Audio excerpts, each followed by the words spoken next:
umukama ashikiriza ijambo avuga umukama ashikiriza ijambo avuga ati mwana w'umuntu erekeza amaso yawe mu bumanuko burira ubumanuko wigishe kamuhanuzi ikibira cyo mu itongo rya Negebu urabwira ikibira cya Negebu uti umviriza ijambo ry'umukama nguku uko umukama Imana avuze engiye kudomeka umuriro iwawe uzora igiti wawe igiti cyose gitotaye ni igiti cyose cyumye igikeke cy'impeya nikizozima kandi kizoturira uruhanga ugwarigo rwose kuva mu bumanuko gushika mu buraruko niho rero umuntu wese azobona ko ari jewe umukama na wakije kandi utazozima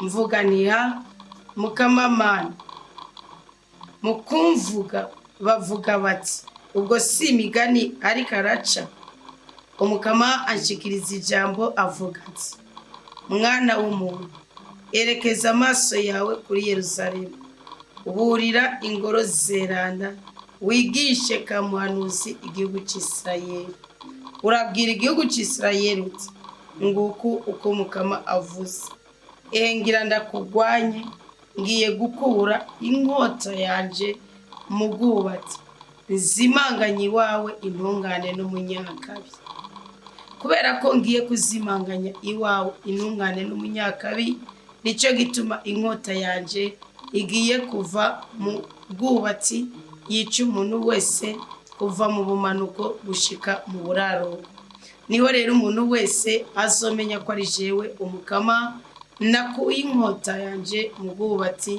kandi itazo rusubiramo nawe ga mwana w'umuntu nunihagire kubera amafyigo yacitse unihagire mu maso yabo kubera ububabare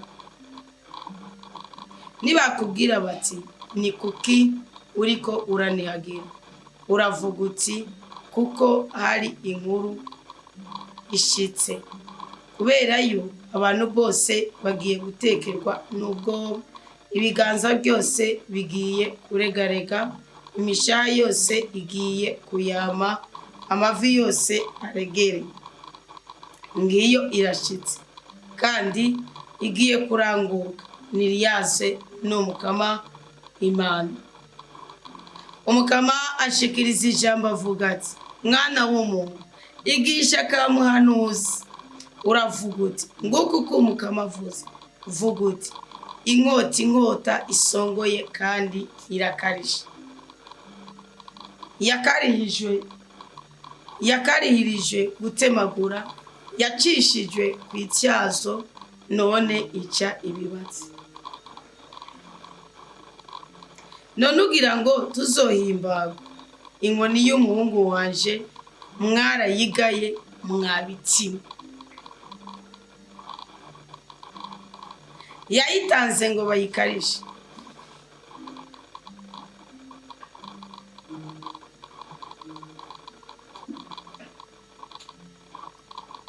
bayifate mu minwe iyo nkota irasongoye irakarihije kugira ngo bayishire mu kiganza cy'ushinzwe kwica koma induru uboroge mwana w'umuntu kuko inkota igiye kwirara mu gihugu canje igiye kwirara mu batware b'Isirayeli bagiye kugwa ku nkota hamwe n'igihugu canje none rero ni wimamate nkako n'amakuba none hazobiki mu gihe iyo nkoni mukengera itohaba niriyaze n'umukama Imana ariko wewe umwana w'umuntu igisha kamuhanuzi kandi ukubita urushi ku rundi uvuga uti inkota nikubite kabiri nako gatatu ni inkota y'ugutikiza inganda, ni inkota y'ugutikiza inganda zihambaye ibakikuje, kugira ngo umutima wabo ushonge kandi benshi batsibaduke ku marembo yabo yose nahashize inkota. Iyo nkota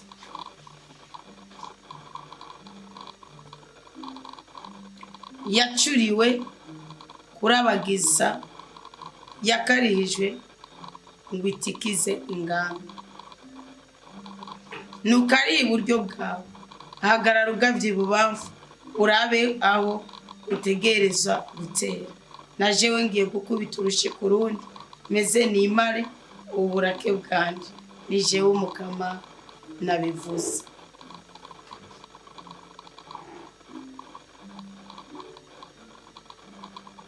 Akasyala kunda ndabivuge ko ndagukunda cyane rwose.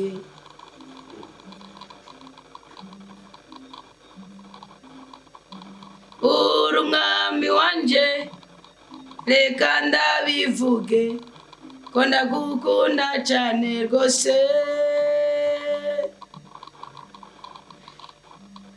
Ko ndagukunda cyane rwose.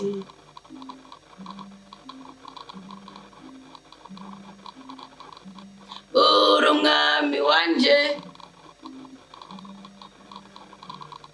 ko ndagukunda cyane rwose. Nuko Imana yonyine amahoro itwishimire, iduhaze ibyiza, idutere iteka kandi duteturure mu makuba atandukanye. Baha ikaze muri uyu mwanya mwiza w'ijambo ry'Imana. Turi mu izamu rya kabiri kuri uyu munsi ugira kabiri w'inyuma ya Pentekoti 2026. Ni umunsi utubiranye n'umunsi w'147. Iri jambo ry'Imana riri muri Ezekiyeli 21 guhera ku murongo wa mbere kugeza ku murongo wa 22. Nasomye igice cyose kandi kigabane oya kasiga jindi mirongo ko gisozera ku murongo wa 33 sikwa kwasiga mu 15. Iki kigabane rero kigaragazamo ishavu ry'Imana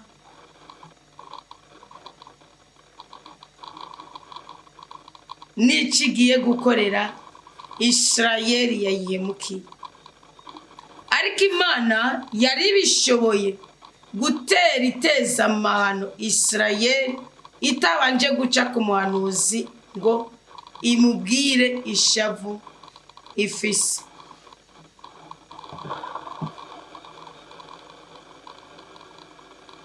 Mwumva ngo Imana yari ishoboye gukora bucece, igatera ibomba, igatera inaniza, igatera ikubita Isirayeli igihugu cyahemutse. Ariko kubw'urukundo rwayo, kubw'impuhwe zayo, kubw'imbabazi zayo, Imana ntiyateye ibikora, ahubwo yabanje kubwira Ezekiyeli ati niha, kuko amafitigo yakorotse. Niha boroga,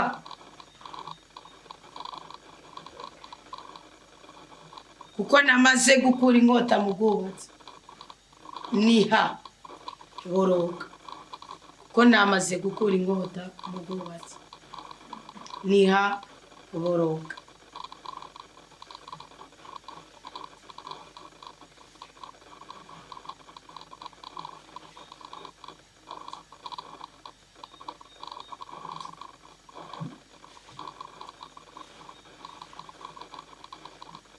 Kubarika Imana ibwiye Ezekiyeli ngo niha uboroge kuko namaze gukura inkota mu bwubatsi, nuko yari yarababwiye ko izobashiraho umuhanuzi azobabwira kari ku mutima uwo Mukama. Avuga ati nimwumvira abahanuzi ibyo bavuze,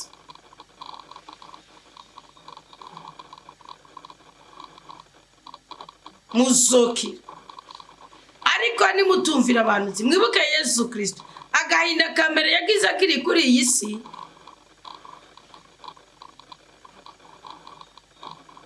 Nuko yavuze ko abahanuzi ntibumva. Aravuga iti yo mwamenya ko mwashiriweho umuhanuzi kugira ngo mwihane mutabara. Tinona Imana yageragereje kubabundikira nka kugira ngo kibundikira abaswi ba. Igihe kirageze.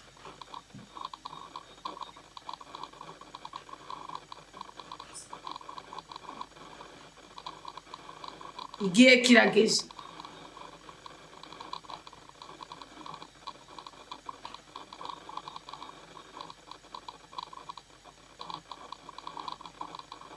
Ubundi abahanuzi bashiriweho kutubwira ibimenyetso by'ibihe. Mwibuke Pentekote.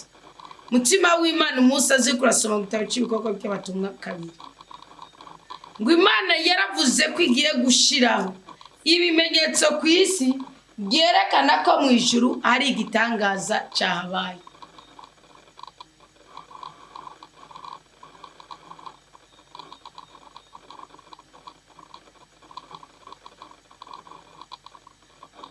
Ibyo bimenyetso ku isi byazananye n'umuriro uvuye mu ijuru kuko Imana n'umuriro. Uwo muriro ugema ku mutwe w'umwe wese. Ngo bose batangura kuvuga mu zindi ndimi. Kandi indimi bavuga basanga zihuye n'indimi zitandukanye zari muri Israel no mu banyamahanga babakikije. Ngo kuko baravuga ngo ni kuki dusanze ngo bavuga indimi twebwe twumva.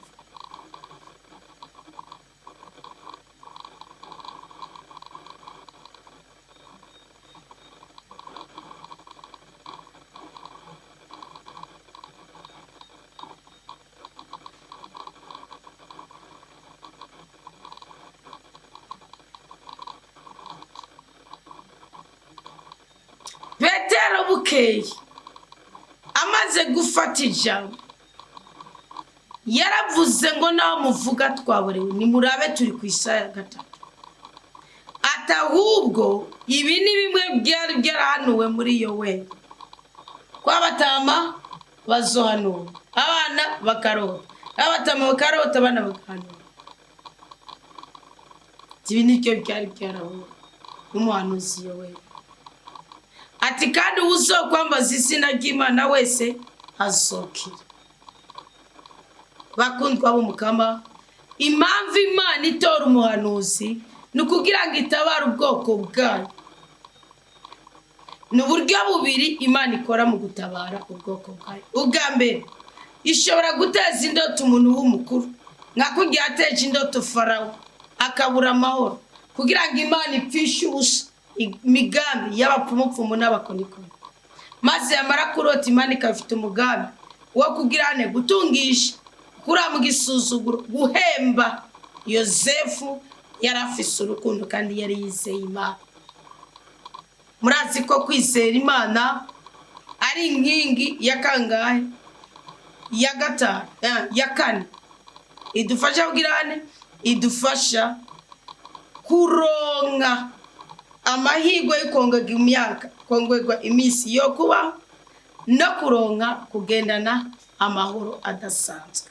Kandi umutima uri mu amahoro umubiri nukuyagira. Iyo umutima uri mu amahoro umubiri nukuyagirika kandi umushaho buri muzima. Izo ni nkingi 6 twabonye zituma duhabwa ukuramba no kuranirwa. Twabonye imigani ya Salomo 3. Icyakane kwaro kwizera Imana.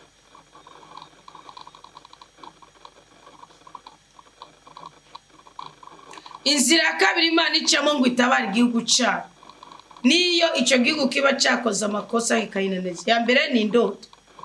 Iteza indoto umwami kuko indoto ya Farawo yagaragaraga ko inyuma y'imyaka 7 bazobashikiwe n'amakuba. Muga hari inama Imana yasize umutima wa Yosefu iya mu ndoto Farawo tayizi. Iyo nama yamubwira ati nubigenza uko inyuma y'iyo myaka 7 muzogira amahoro nazara, ahubwo muzobahisha bumugisha isi yose tofungura ku bwa. Inzira ya kabiri Imana icamo ngo ikisi igihugu cyo nayo yateguye amahano yacu ni ubuhanuzi. Ni icishira ku mutima w'umuhanuzi. Akarorero ni igihugu cyane Niniva. Igihugu cyane Niniva murazi neza yuko Imana yagerageje yafashe iregeranya ryayo irayihanganira. Musi umwe yavuga ati ndabahona. ndabica. Ariko ikibanza gutuma Yonasi ababurira abe ko ari numwe yo kwihana kugira ngo ironka icisha imbabazi zayo. Sindabahenda nimutakaza ijwi ry'ubuhanuzi uzamutakaje inyenyeri yanyu. Kubera ijwi ry'ubuhanuzi rishobora gutuma inyenyeri yawe yongera igashayininga. Ijwi ry'ubuhanuzi rishobora gutuma inyenyeri yawe yongera igashayininga. Ijwi ry'ubuhanuzi rishobora gutuma inyenyeri yawe yongera ikakaka gasayangana. Ijwi ry'ubuhanuzi rishobora kugukura mu rupfu. Buriya na Batabita nta kindi cyabazuwe, yazuwe n'ijwi ry'ubuhanuzi. Kuko ijwi rya Petero ryuzuye ubuhanuzi, ryuzuye umwuka w'Imana, ryaravuze Tabita zuka. Abapfakazi ntibemeye ko we Tabita arajya. Nuvuga ijwi ry'ubuhanuzi rirengera turiko turumva. Niyo mpamvu ndakubwira ati mu izina rya Yesu Kristo akira kubohoka, wabyizereramo hakaza igihimba. Ijwi ry'ubuhanuzi Kristo Yesu kuko yarafise ubwuzure bw'ubuhanuzi, ntigigeze rivuga kugira Kristo azuke. Ariko burya mutima w'Imana burya mukomereje kumusara ku munsi wa gatanu mweranda, ni nawe yamusoye mu bucagucagu bwa gatandatu mweranda, gitondo cyo kuwa.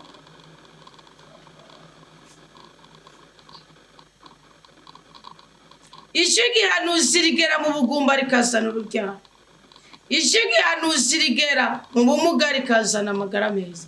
Ijwi ry'ubuhanuzi rigera mu bushomeri rikazana viza. Timukaritakaze muzomutakaje inyenyeri yanyu. Niyo mpamvu nababwiye ntihagire uzogwera mu nyenyeri baba baritwaye. Ntawe ushaka gutwara inyenyeri, ahubwo arayubika akakuzempereza ukibaza ngo ntacyo umaze kandi ukimaze.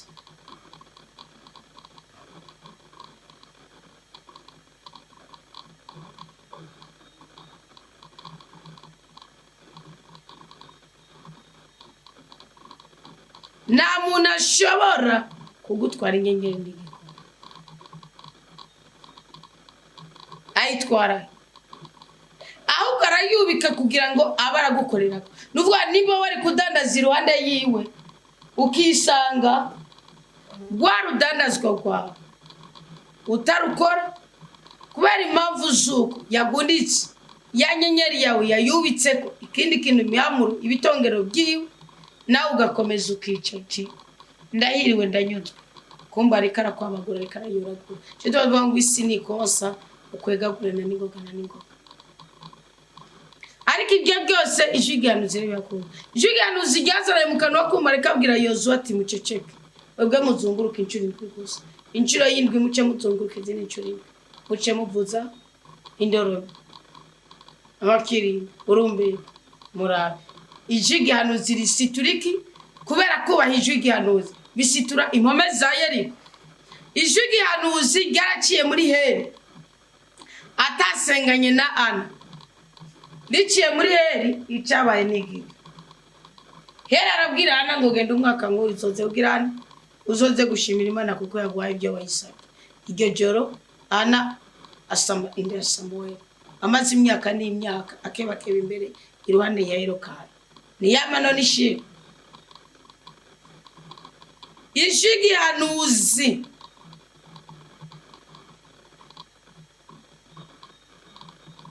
riragera hari ikisira rikavuga ngo uyu munsi Uwiteka aravuze, ikisira kikava. Ijwi ry'ubuhanuzi rituma amashetani ahogora. Ijwi ry'ubuhanuzi rimanura umukinzi rikamutibura hasi ukamubura. Ijwi ry'ubuhanuzi rirarema abagabo mwatakaje mwabuze bakaza. Ijwi ry'ubuhanuzi rirarema ibibondo mwibwe, ingo mwibwe, abagore mwibwe. Ijwi ry'ubuhanuzi rirarema ubutunzi bwatakaye. Ijwi ry'ubuhanuzi ntukaritakaze uzobutakaje byinshi. Iyi niyo mpamvu Imana kugira ngo ubundi ninde Marakiya 3:26 16 yaravuze ngo Imana imbere yuko itikiza igihugu cyayo ibanza kuzana ibimenyetso by'uko igiye kugitikiza.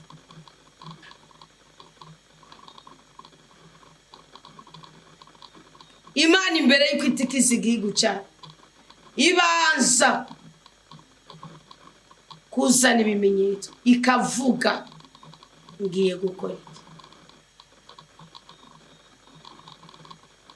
Muri uko kuvuga kw'Imana niyo turongera amahirwe yo kwitandukanya n'icyaha kugira ngo ibyago bive ku buzima bwacu. None rero nguyu Mukama ariko araburira igihugu ciwe avuze ati ngiye gukura inkota mu bwubatsi. Mwibuke ko ibintu bikwiye kubatera ubwoba. Iyo Imana ikuye inkota mu bwubatsi yababaye haba habaye igicumuro cy'ubwibone. Ntabwo Imana ikura inkota mu bwubatsi ngo n'ubusambanyi ngo niki niki, ahubwo wari ubusambanyi ndengakamere ku buryo n'ubwibone n'agashinyaguro no kubikora ku mugaragaro bihari. Umugabo agisambana bundabunda sikaje Imana ihuti murungika mu inkota, ahubwo abana nibo bakubitikira bakagira umuvumo. Mugiye umugabo amaze gushinyaguriza umugore akabira ubundi mugore ku mugaragaro, igihugu kikicecekera nikivuga ati kazi mutaburara ko harabacamanza ubwo ati none wa mugore wabuze rasyo wabuze inzuri wabuze nkukumenga ubutunzi ndibwari bwo muryango. Muri icyo gihe Imana ikora inkota mu bwubatsi. Sodoma na Gomora Imana yakuye inkota mu bwubatsi kuko bari basigaye batingana ku mugaragaro. Iyo igihugu gishigikiye ubugome runaka Imana iravuga ati ngiyi inkota, kandi inkota Imana izana. Nagira amabwiza ukuri Senikeribu yari umugabo yiyemera hafi yari umwami w'isi. Arasuzugura umwami w'isi aramubwira ati ndanije amufishe uruka ibihugu nagwanije ko atanumwe yikanguye. Senikeribu aravuga ati reka nishikane ku Mukama uzonyice ndimwerana n'ingabo zanje. Tori ndaramyigenda tugende ducurangira Imana mwambara amakanzu ye. Abatambyi n'ingabo mwese muje ku murongo nimwebwe muserukira Israeli. Nane nciye bugufi nambaye igunira Imana ati Senikeribu wabitoye ati Jojwi yakuje mu mutima kagatima nje na abantu mwataboye ingabirano y'inama nziza mo conseil.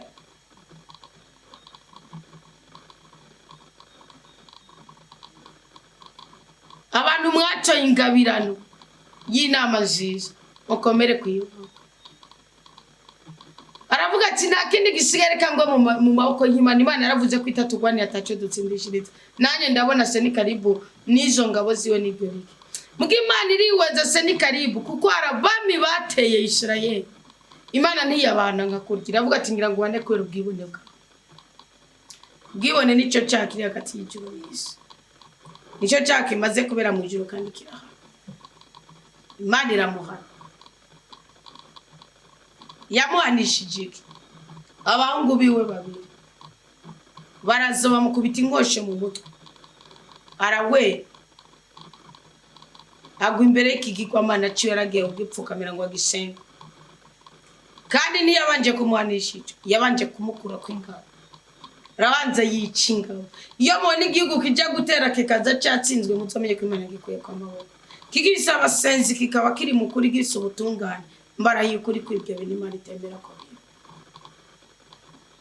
muze murondera Imana mukuri kwayo irahari. None rero Imana iratubwiye ngo ngiye kuzana inkota. Suzuma umutima uraye ko atabwibone buhari, uraye ko atabyandenga kamere uri kurakora, ubisuzume rwose. Ngo inkoni y'umuhungu wanje mwarayigaye mwabiti. Muraziko ngo turi biti ryama amatungo.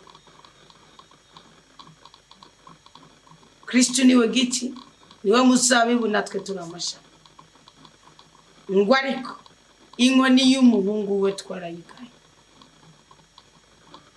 Ubundi inkoni ya Kristo ni n'ubutware twarayigaye. Ni kuvuga umugabo yagaye inkoni y'umuhungu w'Imana nini ni wa mugabo atazi inshingano ziwe, niyo yabaziza zirengagiza atazuzuza. Ni wa mukobwa utiyubaha, ni wa muhungu utiyubaha, ni wa mukobwa utiyubaha, ni wa mugore ashira isoni, ni wa mugabo yijejaye. Sigabwira umugore ngo narose ikikuma shinzoro ikikumurako. Namenye yuko muri wari ubutunzi bwishi ku buryo bwuko azosigara yiweza musi ibirenge byiwe.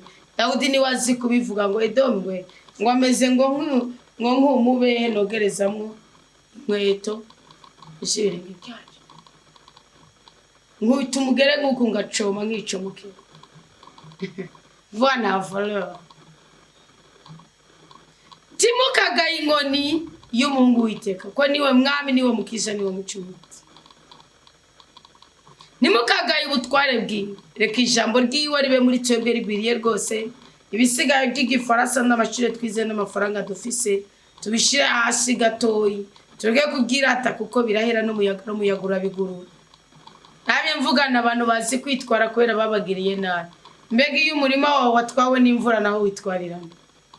Imana ifite ubwenge ku buryo bw'uko ishobora kukugirira akajeti ugahwera ugakenya ukabura ingwara bagutora kwa muganga. Imirima, ibyonyi, imfura, umuriro, uruhombo irikihana wowe uhiga wewe. Niyo mpamvu kwibgenza kugendana n'umunyabyaha Zaburi yavuga ngo ntukagende n'abacokoranye ntukagende n'abantu batubaha Imana kuko bameze nk'ibyatsi by'ishimwe ntibigira uburagamo. Kutiyubara mu mutima wawe ukagendana n'umuntu atubaha Imana ukibaza ngo wowe wubaha Imana nagira mbabwiye nugera n'umusambanyi wa umwe abo umusambanyi wa kabiri ni wewe. Nugenda n'umurozi umwe umurozi wa kabiri ni wewe. Nugendana n'imborego imwe nugendana n'imborego zitandatu ni wewe.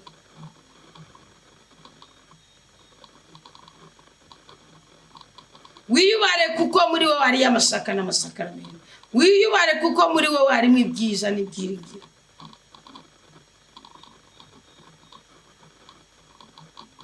Hari abutegerezwa gukomeza.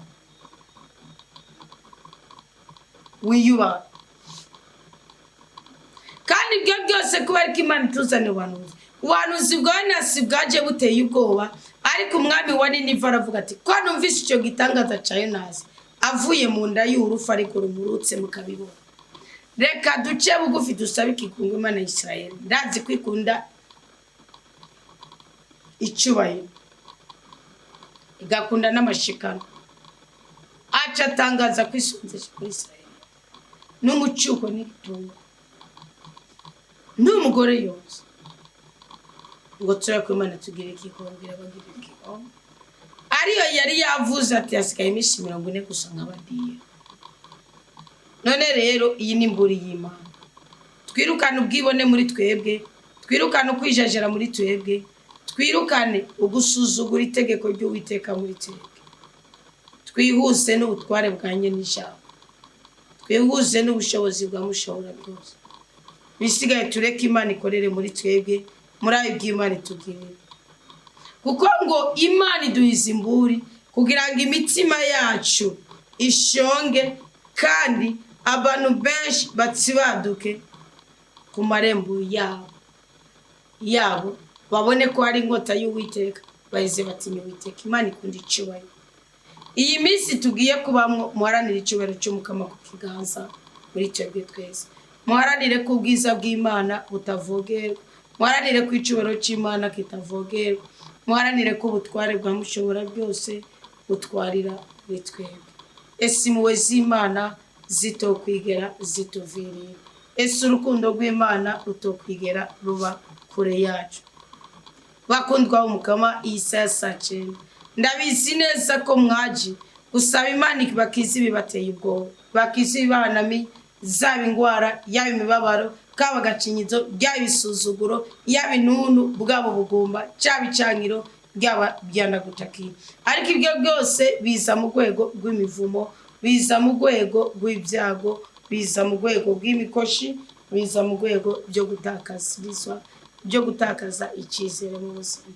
None rero dusenga Imana idukure ku ibyo bisuzuguro kandi tuyisabe duhezagire murabe uko tugira umugisha cyane cyane nk'uko twabyutse saa sita z'ijoro twasengeye mu bintu bitandatu bishobora kutwongera amahirwe yo kurambira mu buntu bw'Imana gusazana itoto n'itotari no guhorana amahoro mu mitima yacu kuko ari umuti w'indwara nyinshi.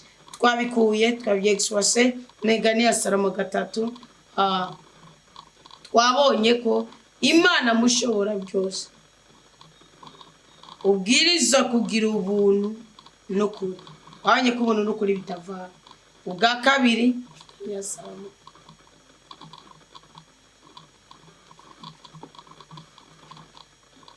ubwa kabiri twabonye ko dutegerezwa kwemera Imana, kwizigira Imana n'imitima yacu yose. Ubwa gatatu kandi tutishimikije ubwenge bwacu. Ubwa gatatu tukagendana n'Imana kandi tukaba tuzi ukuri kw'ijambo ryiwe ko gukiza, kubohora, gutabara ko ari inkota y'ubugi bubiri. Tukagendera amategeko y'Imana. Ubwa gatatu, ubwa kane tukagira umutima uciye bugufi, nitwishire hejuru. Ubwa gatanu tukaninarisha Imana itunga ryacu, twigere turiryajyanya kandi Imana ikahise ikaduha umugisha uko ibigega byacu byama bibogaboga. Ubwa gatandatu rero tukareka kwidudumba mu mitima yacu. None ubu naho Mukama aratubwiye ati nimwibukiwe, mwumve neza ko inkota y'umukamije kandi iri jambo rigutume wisuzuma mu mutima wawe, gisigaye cyo gusambana ngo uronke icyo urya n'icyo wambara. Hari abo Imana yabikije ubutunzi bwawe ariko ntiburakugerako. Hari abo Imana yabikije ibyishimo byawe ariko ntibirakugerako. Nawe urasinziriye, nawe uriyakiriye, nawe uratuje. Gusenga Imana, hari umutekano wawe, hari umugisha wawe, hari umunezero wawe, hari ubudahangarwa bwawe. Uhorana agahinda mu mutima abana bawe bose basobanuye cyane. Uhorana agahinda mu mutima abana bawe bose ni nakamurenge, ingwara bahorana, imibabaro barahorana, ibisuzuguro barahorana. Iki si igihe cyo gutunura ku mutima kubera icyo utararonka. Iki ni igihe cyo kuzura n'Imana kugira ngo iguhe ibyo utaruvize, ngushyire ku imbabazi kandi iguhuze n'imirimo myiza yayo, iguhuze n'ubudahangarwa bwayo. Namba wemera ko iki gihe ari icyawe, namba wemera ko umugisha w'Imana ubaho, namba wemera ko imbabazi z'Imana zizuzanira byose, namba wemera ko inkota y'Uwiteka iri hafi y'abamugomera, abafise ubwibone, abashurashuzi, imboregwa, abatinganyi, ababeshi, abasuma n'abandi bakora amabi benayo, yirukana mutima mwerana. Ndagusabye kirutse umutima wawe kugira ngo ibyo usaba Mukama byose byemere. Kirutse umutima wawe, dusenga Imana kandi yumva gusenga kwacu muri saa 9. Amen. Dawa twese ubyagiye mu ijuru, wowe uri Yehova Adonai, uri Imana ikora ibyo ishaka gukora. Ndagushimiye cyane n'umutima wanjye wose Papa kubw'iyi ngabirano y'ubuzima, ubumwete, iyi nyota nuko kuri mu marangamutima yacu, cyane cyane bikomoka kukumva ijambo ryawe no guharanira kurigendera. N'uyu mwanya dufashe wo gutegura umunsi wacu Papa, turabizi ko saa 9 basi bariko baramera amagabo yo kuja kuraguza, yo kuja guterekera, yo kuja kubana, yo kuja gutongera no kuja kugira iyindi migigwa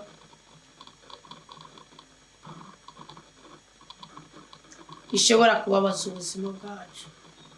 Turakwinginze utugirire ikigongo, turakwinginze utugirire ikigongo, turakwinginze utunezereze, turakwinginze udutabara. Uyu munsi twishize mu minwe yawe, ngiki gicaniro cy'ubutabazi bwawe ku buzima bwacu. Turagicanye kandi tugicananye ubwezi, turagicanye kandi tugicananye umunezero. Mukama akira umubavu wacu ukomotse ku mutima mwiza wacu.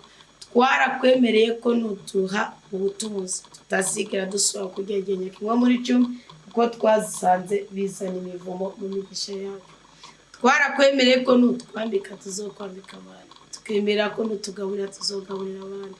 Mukama nezereza twebwe abasabyi bawe. Turi kuri iki gicaniro, turi mu mihingo itandukanye, ariko twese turi mu nyonga zawe turabizi. Twahuje umutima umwe nk'uko Kristo yabidusezeranye ngo nimwahuje umutima umwe aho muzaba muri hose, mukahuriza ku bw'ukuri kwanje no kuri kw'ijambo ryanje, muzoba kumwe nawe. Kama Yesu Kristo ube kumwe natwe. Ndabizi ko dufise imitwaro itandukanye, bana n'umwe wese, cyane cyane abo bana bawe gashishirwa n'abashobora gutanga, batabara, babohora, banezereza, barinde kubabara, bagure baguki, udutera iteka twese kandi uduteturure udutandukanye n'amakuba atandukanye. Kama Yesu amaraso yawe nadusesekarereko. Ese Yesu impuhwe zoba ku bana bawe. Turasenge n'abari kuri iki gicaniro amazina yabo urayazi Mukama, n'ubuzima bwabo babaye murabuzi, n'abo baba basinziye muri uyu mwanya, abafungiwe mu miro, abari mu bitaro bitandukanye, abari mu miryango itandukanye, turagukomeye amashyi, ubagirire neza mwami w'abami, ubagirire neza mugira neza, ubarinde abapfumu, ubarinde abarozi, ubarinde inkurikizi z'indasago zibariko, ubarinde imivumo, ubarinde imikoshi, ubarinde imibabaro, ubarinde agahinda, ubatere iteka kandi ubateturure mu makuba atandukanye. Gwiza umunezero muri twebwe, gabanya ibisuzuguro muri twebwe. Uyu munsi turakwishikanye ko Yesu twuzuze mutima wa mweranda, uraduha kuba icyo ushaka ko tuba cyo, bivuye iwawe turajya kubyakirana ubweze bwose, turabirya turabinywa turabyambara turabitunga turabibika kandi turabisabikanya ko n'abandi ndetse turanabishikana ku kimwe muri cyo, ariko ibitavuye iwawe byose turabyimiriye mu buzima bwacu. Abo tujya guhura tubatwikirije amaraso y'ameranda, abo tujya gusangira, abo tujya kwicarana, abafise umutima mwiza nibatabagwe mu izina ryawe, abafise umutima mubi nibateterwe mu izina ryawe. Kama Yesu uratuzigama, duhishe muri bo rwa rubavu rwawe rweranda, duhishe muri rwa rubavu rwawe rweranda, duhishe muri rwa rubavu rwawe rweranda. Umwasi nayiga izina ryacu ntaribone, umwasi nayiga isura yacu ntayibone, umwasi nayiga ubuzima bwacu ntabubone, umwasi natongera ku mwana wacu ntibifate, umwasi natongera ku rugo rwacu bisubire ku rugo rwiwe. Amaraso yawe niyongera dutyorore, inguma zawe zitubohore, urukundo rwawe rudukomeze kandi imbabazi zawe zidukikize zituvomerere. Yesu ubuntu bwawe butotuvirira, Yesu Yesu akanyamuneza tukwamana mu izina ryawe, kandi ndasabye ngo ububasha bwawe buhorane na twebwe ubwoko bwawe, mu izina ryawe twakiriye mutima mweranda gwasakorere muri twebwe, mu izina ryawe twirukanye ubwoko bwose bw'amashetani akikije aho duherereye, mu izina ryawe twitandukanije n'ikintu gisuzuguro cyose, mu izina ryawe twase umwasi n'imirimo yiwe kandi tumurungitse munsi y'umusaraba mweranda ngo akubite ibipfukamiro yezwe rwose, natagenda ahure n'impanuka zimukure ku isi kuko nawe yihitana benshi. Urakoze mukunzi mwiza, urakoze nyenijuru n'isi, urakoze kubosha amaboko y'abicanye ntibasubira ahubwo babe parariza aho kugenda kwica abana b'Imana.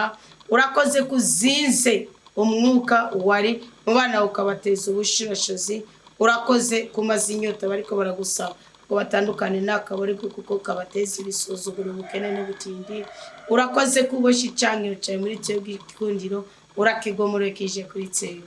Iyo migisha yose turayakiriye, turayinezerewe, turayihimbariwe kandi turagusabye uturinde impanuka, turagusabye uturinde imikoshi, turagusabye uturinde uruhombo.